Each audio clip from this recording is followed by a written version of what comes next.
दिल से आप सभी का स्वागत करता हूं झारखंड रिसर्च यूट्यूब चैनल पर। जेपीएससी बैकलॉग 2023 का पीटी का एग्जामिनेशन 10 मई को कंफर्म हो चुका है। तो आपको एग्जामिनेशन सेंटर पे क्या क्या लेके जाना है वो तमाम चीजें बताऊंगा। एक विज्ञापन संख्या 6/2026, लेकिन विज्ञापन संख्या 5/2026 जो कि बैकलॉग का 45 सीट है उसका अभी डेट एग्जामिनेशन का पीटी का नहीं आया है।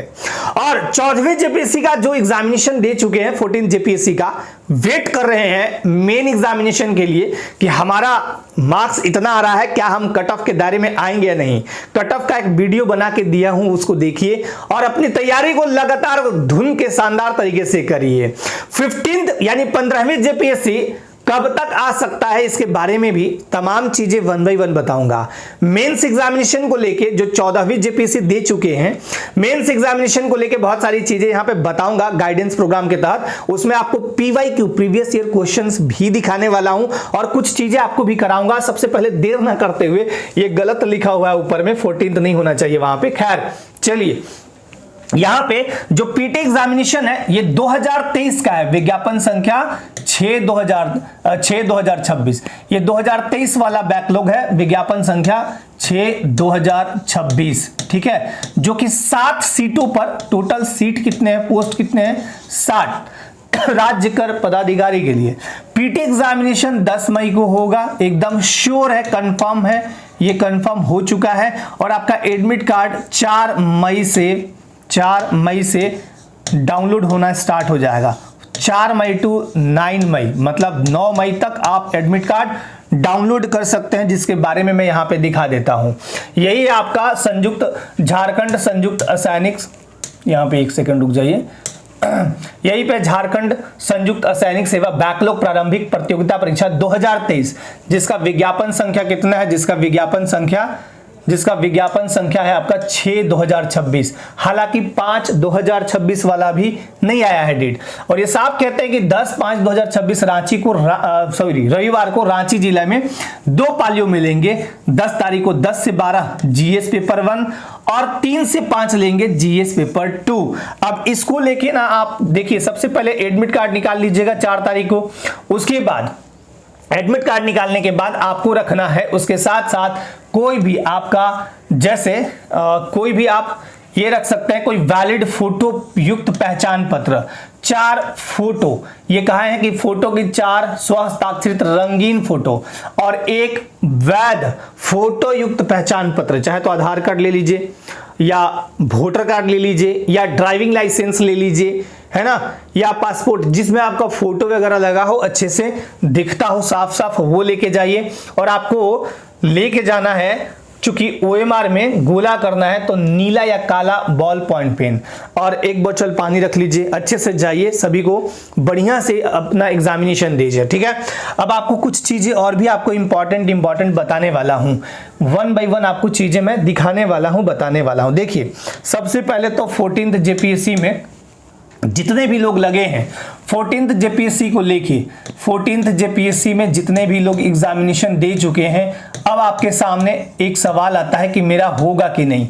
आपका यह सोचना काम नहीं है, जो आपने किया वो कर दिया, सिर्फ और सिर्फ अब आप वेट भी मत कीजिए, क्योंकि मान के चलिए कि आपका रिजल्ट आ गया, तब टाइम कितना मिलेगा, एक तो आपको बता देता हूं कि जो पीटी का रिजल्ट है, अभी आपका आंसर की बात हो रही है, अब पीटी का रिजल्ट जो है वो आपका मई महीने में आ जाएगा, मई सेकेंड वीक तक आ जाएगा।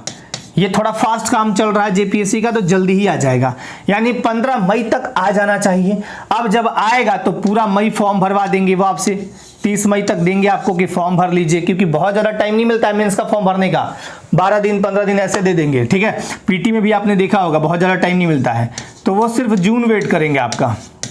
और मान के चलिए कि 15 जुलाई के बाद या अगस्त फर्स्ट वीक में भी होता है, तो मई जून जुलाई 3 महीना भी नहीं बचेगा आपके पास, क्योंकि मई में आप रिजल्ट का वेट करते रहिएगा तो बचेगा नहीं टाइम। इसलिए आपको स्ट्रेटजी अभी से बना लेनी है और मेन एग्जाम में लग जाना है। मेंस एग्जामिनेशन को लेके कुछ चीजें मैं आपको बता देता हूं, बहुत शानदार स्ट्रेटजी रखिए, आपका सिलेक्शन एकदम तय है। आप ये मत देखिए ना कि मेरा रिजल्ट आ रहा है कि नहीं। आपको मैंने कट ऑफ भी बताया था पहले कि एक एक्सपेक्टेड अनुमानित कट ऑफ ये है, उसके अनुसार आप अपना प्रिपरेशन करिए। यहाँ पे जो पूछा जाएगा ना, ये लैंग्वेज 1 मैं शॉर्ट में लिखता हूं ताकि आपको जल्दी जल्दी चीजें समझ में आए। लैंग्वेज 1 पेपर 1, ठीक है।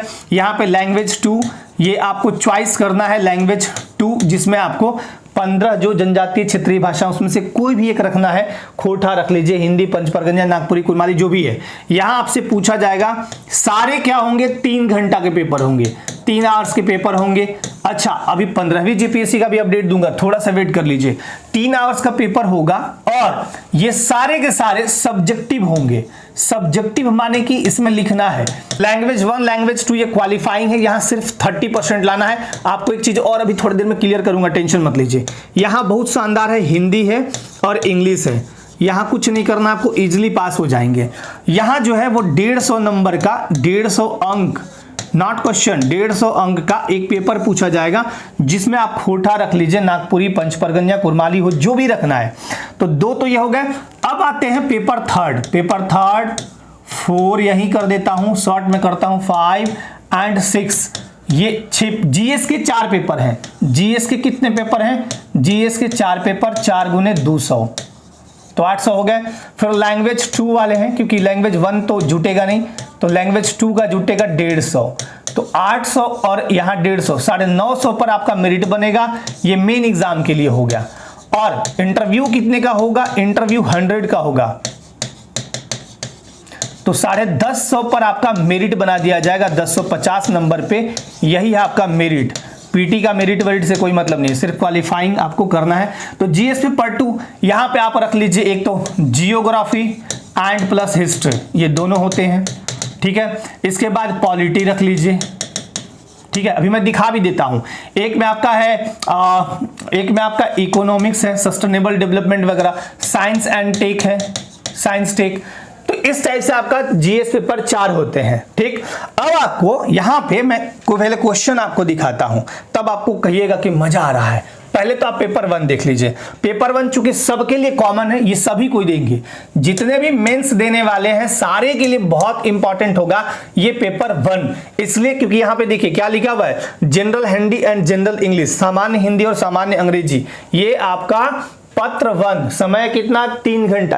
अंतर सिर्फ यही है कि सब्जेक्टिव है, ये आपको सब्जेक्टिव चीजें लिखनी है, सभी प्रश्नों के उत्तर लिखना अनिवार्य है। ये तो लिखना मतलब ये क्यों लिखे हैं, जब आप लिख रहे हैं कि परीक्षार्थी यथासंभव अपने शब्दों में सटीक उत्तर दें, सब जब अनिवार्य है ही तो सब का उत्तर क्यों चाहिए?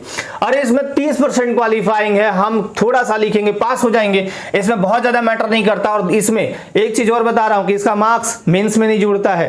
पहले एक बार जुड़ा था, उसको लेके केस हो गया था, तो वहां से वो चीजें हट गई। पहले मैं एक चीज आपको और दिखाना चाहूंगा, जो कि लास्ट स्लाइड में इधर मैंने रखा है, आपको मैं थोड़ा सा दिखा देता हूं, उसके बाद हम लोग चलते हैं। यहां पे देखिए, ये जो चीज लिखा गया है ना, देखिए ये मेंस एग्जामिनेशन का है। क्या है कि general Hindi and general English having 2 separate section on general Hindi and general English, each of 50 marks having separate answer sheet. 50-50 marks का दोनों है। तो आपको अब एक चीज दिखाता हूं, 100 this paper will only B qualifying in nature in which out of 100।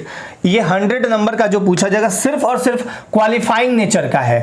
Combined both Hindi and English, मतलब दोनों को मिला के आपको लाना कितना है? 30% marks. Every candidate will have to secure minimum 30 marks. 30 marks, तो 30 मार्क्स माने कि 100 का 30 मार्क्स, 30% कह लीजिए या 30 मार्क्स कह लीजिए, तो 30 मार्क्स ही लाना है आपको। तो इसके लिए टेंशन फ्री रहिए। हिंदी भी अगर बहुत अच्छे से कर लिए, इंग्लिश थोड़ा बहुत भी किए, कोई दिक्कत नहीं, आप आराम से पास हो जाएंगे।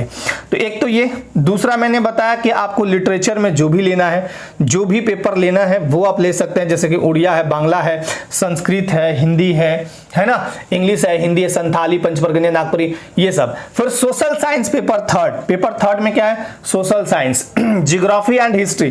फिर चौथा पेपर जो है वो जीएस का, Indian constitution and polity, public administration and good governance, ये 200 नंबर का दोनों हो गया।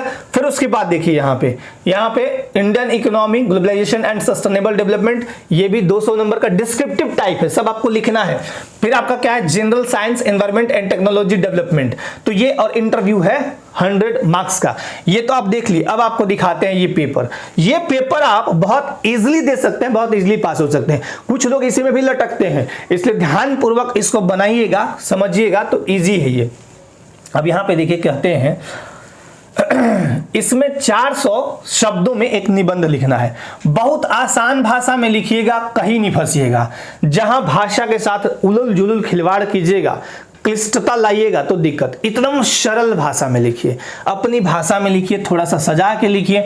जैसे अभी एक बहुत बढ़िया, इसमें अगर लिखना हो तो 2 चीज लिख सकते हैं आप, बदलती जीवन शैली और मोबाइल, ये बहुत बढ़िया है। फिर आर्टिफिशियल, सबसे नंबर 1 अगर मुझे लिखना हो तो मैं आर्टिफिशियल इंटेलिजेंस लिखूं, ये बहुत जबरदस्त है। और ये किसी को भी पढ़ने में रोचक। देखिए एक चीज याद रखिएगा, एग्जामिनेशन में जो क्वेश्चन दिए जाते हैं, जैसे कि मेंस में जो आपका 40-40 नंबर का देगा, तो 40 चर्चों का 16, 4 क्वेश्चन, लेकिन 8 दिया जाएगा। उन 8 में से चॉइस करके 4 निकालना है आपको। तो क्वेश्चन दो तरीके से चूज कीजिए। एक तो जो आपको बहुत बेस्ट तरीके से पहला आता है, मान लीजिए कि 2 क्वेश्चन है और दोनों आपको बेस्ट तरीके से आता है, बहुत बढ़िया से दोनों लिख सकते हैं। तब आप सोचिए कि कौन सा मैं इतना अच्छा लिखूं जो इंटरेस्ट लोगों में भी हो। जैसे मैंने क्या कहा कि लिखने के लिए तो सब लिख सकते हैं, भारत में बेरोजगारी की समस्या, ये भी बहुत अच्छा टॉपिक है, इसमें भी लिख सकते हैं आप। सादा जीवन उच्च उपचार, ये भी बहुत अच्छा है। मॉब लीचिंग, बदलती, सारे के सारे अच्छे हैं। लेकिन अभी के टाइम में कोई भी आदमी अगर 5 आप लिखते हैं, आप ही को पूछते हैं सबसे ज्यादा आप किस पे फोकस कीजिएगा, किस में मजा आएगा आपको पढ़ने में, तो ऐसा टॉपिक चुनिए, ऐसा निबंध लिखिए जो कॉपी जांच करने वाले हैं ना उनको मजा आए। अरे वाह, आर्टिफिशियल इंटेलिजेंस के बारे में लिखा, क्या क्या लिखा जरा देखें। मोबाइल बना दीजिए, थोड़ा कंप्यूटर बना लीजिए, थोड़ा अगर फिगर टाइप में मत बनाइए, लेकिन कहने का मतलब कि थोड़ा अच्छे से लिखिए इसको सजा के, तो बहुत मजा आ जाएगा। तो ये कितने नंबर का है? 15। अगर अच्छे से लिखेगा तो 10-12 नंबर आराम से मिल जाएगा। अब यहां है 5 गुने 3 क्वेश्चन है। निम्नलिखित प्रश्नों का उत्तर दीजिए। क्रिया को परिभाषित करते हुए क्रिया के भेद बताइए। बहुत आसान है, बहुत जबरदस्त। अगर आपको ये सब लिखना है, ये सब जानना है, ये सब करना है, तो आप एप्लीकेशन पे भी, या हम कोशिश करेंगे कि इस बार यूट्यूब पे भी आपको कुछ चीजें मेंस से संबंधित चीजें बहुत बढ़िया से कराएं। ये बहुत आसान है। क्रिया को परिभाषित करना है, 2-3 टाइप से परिभाषित कर सकते हैं। क्रिया के भेद बताना है, क्रिया के भेद बता दीजिए। मुख्य रूप से सकर्मक, अकर्मक, कर्म के आधार पे, और बाकी अन्य भेद में संयुक्त क्रिया, पूर्वकालिक क्रिया, नाम धातु क्रिया, है ना, प्रेरणार्थक क्रिया, ये सब सहायक क्रिया, ऐसे बता सकते हैं। तो मेनली जो है थोड़ा थोड़ा एग्जांपल भी दे देंगे। जब भी आप किसी को परिभाषित कर रहे हैं, मेंस आंसर राइटिंग में सबसे इंपॉर्टेंट है उदाहरण के द्वारा समझा देना। उदाहरण के द्वारा जितनी भी चीजों को समझाएंगे, एक्सप्लेन करेंगे, उतना तगड़ा आपका नंबर मिलेगा। अलंकार से क्या तात्पर्य? लिखिएगा, अलंकार माने होता है आभूषण या गहना, लेकिन ये वो अलंकार नहीं है, ये काव्य की शोभा बढ़ाने वाला अलंकार है। अब पूछता है तो इसका भी आप उदाहरण दे दीजिए। उपमा और रूपक अलंकार के अंतर को स्पष्ट कीजिए। संधि किसे कहते हैं? संधि के प्रकार। संधि 3 प्रकार के, स्वर संधि, व्यंजन संधि, विसर्ग संधि। स्वर संधि के 5 भेद, व्यंजन विसर्ग के कोई भेद नहीं। स्वर संधि के 5 भेद कौन कौन से होते हैं? दीर्घ, वृद्धि, दीर्घ, गुण, यण, अयादि। 5 के बारे में थोड़ा सा लिख दीजिए तो ये हो जाएगा, बहुत ज्यादा नहीं लंबा लिखना है। अब यहां पे देखिए, ये भी 5 गुने 2, 1 2 3 4 5 6 7 8। अब यहाँ पे 5 को देना है। अंधे के हाथ बटेर लगना, अंधे के हाथ बटेर लगना। अंधे के हाथ बटेर लगने का मतलब सिंपल एक सीधे से समझाऊं कि बहुत एगो काला लड़का है, एकदम गोरी लड़की मिल गई है, वही अंधे के हाथ बटेर लगना। उर्वशी होना, 1 अनार 100 बीमार, खून पसीना करना, न घर का न घाट का, सारा बहुत जबरदस्त है ये। निम्न लिखित अशुद्ध वाक्यों में से किसी 5 को शुद्ध करना है। दही खट्टी है, नहीं, गलती है। उसके प्राण पखेरु हो गए। वह सुंदर गुणों, जब गुण है ये तो सुंदर क्यों होगा? वह गुणों से युक्त है। कुर्सी को यहां रखो, कुर्सी यहां रखो करेंगे, को नहीं होगा। तो बहुत अच्छे से आप इसका जवाब दे सकते हैं। और एक है 10 अंक का संक्षेपण करना, 1/3, 1/3 कर देना, बस सिंपल है और कुछ भी नहीं है। इंग्लिश में चलते हैं तो इंग्लिश में वैसे ही है आपका, जैसे बहुत शानदार तरीके से। एक यहां भी वही आपका क्या देता है? ऐसे देता है, यानी निबंध वही, फिर भरने उड़ने को देता है। जो आपने वहां किया ना हिंदी में, वही चीज यहां इंग्लिश में भी है। अब आपको दिखाते हैं जीएस पेपर। तो जीएस पेपर में ये पेपर 4 है, और इस पेपर 4 में क्या है आपका? पॉलिटी वाला, भारतीय संविधान व राजनीति, लोक प्रशासन तथा सुशासन। प्रश्न में जानते हैं 200 नंबर का है, और यहाँ पे 3 घंटा समय सभी के लिए है, सभी पेपर के लिए 3-3 घंटा। सबसे बड़ा फायदा क्या होता है ना, जीएस पेपर जितने हैं ना, वो 20 क्वेश्चन पूछेंगे सिर्फ ऑब्जेक्टिव मल्टीपल चॉइस, माने कि एक क्वेश्चन रहेगा 4 ऑप्शन रहेंगे बस। तो ये मजेदार है, ये बढ़िया है। और दूसरा जो वैकल्पिक होगा ना ब से, जैसे यहां देखिए खंड अ से 20 प्रश्न अनिवार्य है और खंड ब से 4 वैकल्पिक प्रश्नों का उत्तर देना है। 4 वैकल्पिक प्रश्न का मतलब 8 दिए रहेंगे हम 4 आपको, और उसको ना आपको लिखना है वैकल्पिक प्रश्नों का उत्तर वर्णनात्मक रूप से, मतलब वर्णन करके। और इनका सबसे बड़ा प्लस पॉइंट ये है कि यहाँ हिंदी इंग्लिश दोनों होते हैं, तो सामने सामने होते हैं तो मजा आता है। जैसे ये कहता है कि भारतीय संविधान के किस अनुच्छेद में 14 वर्ष से कम आयु के बच्चों को कारखानों व खदानों में कार्य करना प्रतिबंधित किया गया है? अनुच्छेद 14 समता का अधिकार, अनुच्छेद 24, अनुच्छेद 34 से कोई मतलब नहीं, अनुच्छेद 40 ग्राम पंचायतों का गठन, तो अनुच्छेद 24 आप आराम से बना दिए, सिंपल है आपका। मूल भारतीय संविधान में कितने भाग, अनुच्छेद तथा अनुसूचियां सम्मिलित की गई थी? तो इसमें सिंपल 22 भाग, 395 अनुच्छेद और 8 अनुसूचियां, आप टिक लगाए चलते बने। तो इस टाइप से आपको क्वेश्चन जो है ना बहुत बढ़िया तरीके से पॉलिटी का भी लेगा आपको, फिर हिस्ट्री से 10 क्वेश्चन रहेंगे और ज्योग्राफी से 10 क्वेश्चन रहेंगे, क्योंकि वहां 10-10 100-100 नंबर का पूछा जाता है। फिर आपका वो साइंस टेक हो गया, फिर आपका इकोनॉमी हो गया, तो बहुत बढ़िया से पूछा जाता है। भारत के राष्ट्रपति संविधान के किस अनुच्छेद के तहत अंतरराज्यीय परिषद की स्थापना कर सकते हैं? ये भी बहुत अच्छा क्वेश्चन है। 42वां संवैधानिक संशोधन अधिनियम 1976 किसकी सिफारिश पर लाया गया था? है ना, सरदार स्वर्ण सिंह कमेटी के बारे में आप अच्छे से पढ़े हैं। तो ये सारी चीजें अच्छे से, भारत के उच्चतम न्यायालय के मुख्य न्यायाधीश तथा अन्य न्यायाधीशों की नियुक्ति हेतु संस्तुति की जाती है किसके द्वारा? राष्ट्रपति द्वारा, संसद द्वारा, कॉलेजियम व्यवस्था द्वारा, विधि मंत्रालय द्वारा। भारत के पहले नियंत्रक और महालेखा परीक्षक कैग, कंट्रोलर ऑडिटर जनरल कौन थे? तो ये बढ़िया क्वेश्चन यहाँ पे जिलाधीश के पद की स्थापना की गई थी। अब आपको दिखाते हैं मेंस वाला, ठीक है, मतलब सॉरी डिस्क्रिप्टिव वाला, माफ कीजिएगा, डिस्क्रिप्टिव वाला खंड ब, सेक्शन ब में अब आपसे हम पूछेंगे 40-40 क्वेश्चन, 40-40 नंबर का। भारतीय संघवाद में संघ तथा राज्यों के मध्य प्रशासनिक तथा वित्तीय संबंधों की विवेचना कीजिए। भारतीय संविधान के 73वें 74वें संविधान संशोधनों ने 74वें संशोधनों ने ग्रामीण तथा नगरीय सरकारों को अधिक प्रभावी तथा महत्वपूर्ण बना दिया है। आलोचनात्मक व्याख्या विवेचना कीजिए, आलोचनात्मक। भारत के नियंत्रक और महालेखा परीक्षक को केंद्रीय एवं राज्य स्तर का वित्तीय नियंत्रक समझा जाता है। उनके पद की भूमिका व प्रासंगिकता का परीक्षण कीजिए और निम्नांकित पर टिप्पणियां कीजिए। ये 2 दे दिए। फिर वर्तमान भारतीय सरकार के परिदृश्य में प्रधानमंत्री की स्थिति, शक्तियां तथा भूमिका का आलोचनात्मक परीक्षण कीजिए। भारत में वित्त आयोग के अभ्युदय व प्रासंगिकता तथा केंद्र और राज्यों के बीच संसाधन साझा करने के कारणों की विवेचना कीजिए। तो इस टाइप से आपका क्वेश्चन पूछा जाएगा। और कहीं कहीं आप देखिएगा जैसे हिस्ट्री वगैरह या इसमें भी कहीं कहीं आपको झारखंड से भी क्वेश्चन पूछे जाएंगे।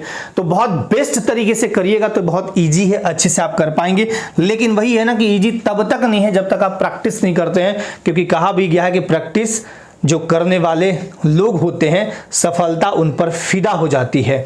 मैं आपको पहले एक चीज और बता देता हूं, 15वीं जेपीएससी का जो नोटिफिकेशन का आप लोग वेट कर रहे हैं, टोटल पोस्ट के बारे में नो आइडिया, तो अभी आप चुपचाप में लिख देता हूं नो आइडिया।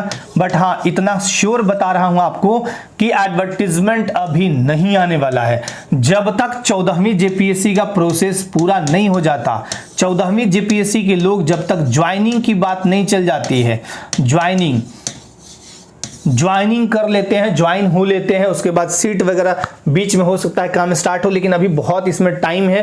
बट अभी से जितने भी आप लोग लगे हुए हैं, अभी से प्रिपरेशन शुरू कीजिए, तब तो आप 15वीं कर पाएंगे। और जो भी लोग ये अभी सोच रहे हैं कि हम 14वीं जेपीएससी में मेरा तो आ रहा है 129 नंबर 130 नंबर, पता नहीं होगा कि नहीं, अरे आप मेंस की तो तैयारी करिए, अभी से कर दीजिए, अभी से स्टार्ट कीजिए। और जो भी आपको पेपर लेना है, एज लिमिट की बात वही है कि जो आपका 21 से 35 साल है वो रहेगा। रिलैक्सेशन का अभी नहीं पता, वो आने के बाद। और बाकी क्वालिफिकेशंस में ग्रेजुएशन पास। बट इतना बता रहे हैं आपको कि जो भी लोग जेपीएससी की तैयारी करना चाहते हैं, लंबे समय से लोग करते हैं। लंबे समय का मतलब ये नहीं होता है कि 10 साल 20 साल, लंबे समय का मतलब कि ये जो तैयारी है 6 महीना साल भर समय मांगती है, आपको देना होगा। 1 महीने और 2 महीने में तैयारी आप नहीं कर पाएंगे, क्योंकि सिलेबस बड़ा दुरू है, बड़ा है, आपको सब कुछ करना होगा।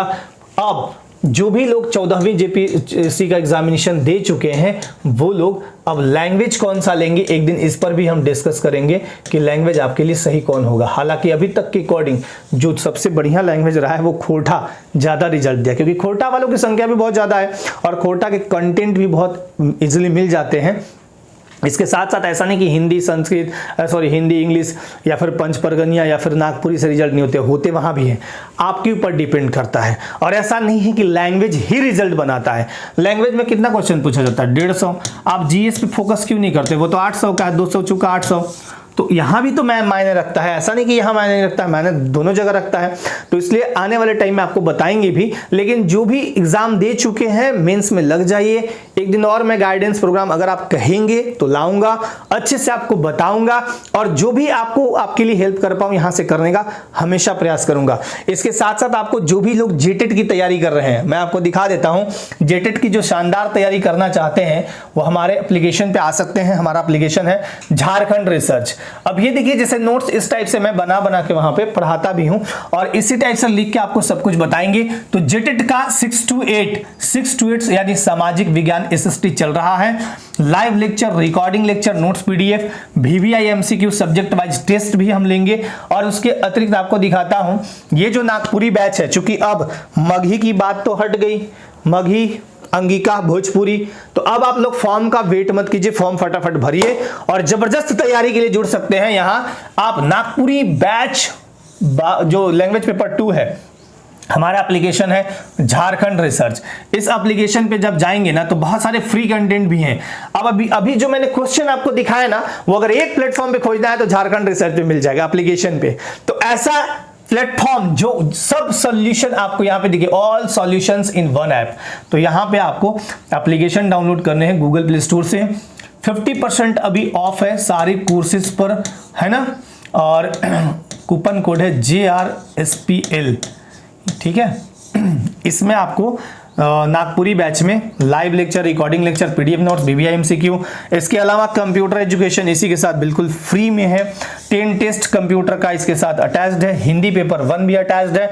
बहुत ही जबरदस्त तरीके से क्लास को लेके चल रहे हैं। बीओ का भी एक बैच है, जीएस एंड कंप्यूटर बैच। उसके अतिरिक्त अभी जस्ट ये वाला बैच जब कराया था ना, फाउंडेशन बैच, बहुत जबरदस्त और शानदार रहा था। इसका रिजल्ट बहुत तगड़ा, अभी आने दीजिए रिजल्ट, उसमें भी देखिएगा। खैर जेटेट का ये एक यहां भी मैंने एक डेमो लगा रखा है पीडीएफ के तौर पे कि हाँ ये आप देख सकते हैं। बाकी जैसा भी होगा मैं अपडेट आने वाले टाइम में अपडेट करूंगा। सभी लोग बिल्कुल मस्त तरीके से रहिए और जिस भी एग्जाम की तैयारी करते हैं तैयारी जरूर करते रहिएगा, ठीक है। बाकी जैसा भी जो भी अपडेट होगा, जो सूचना होगी आप तक साझा करूंगा। आप सभी को बहुत बहुत धन्यवाद। Thank you so much and जय हिंद।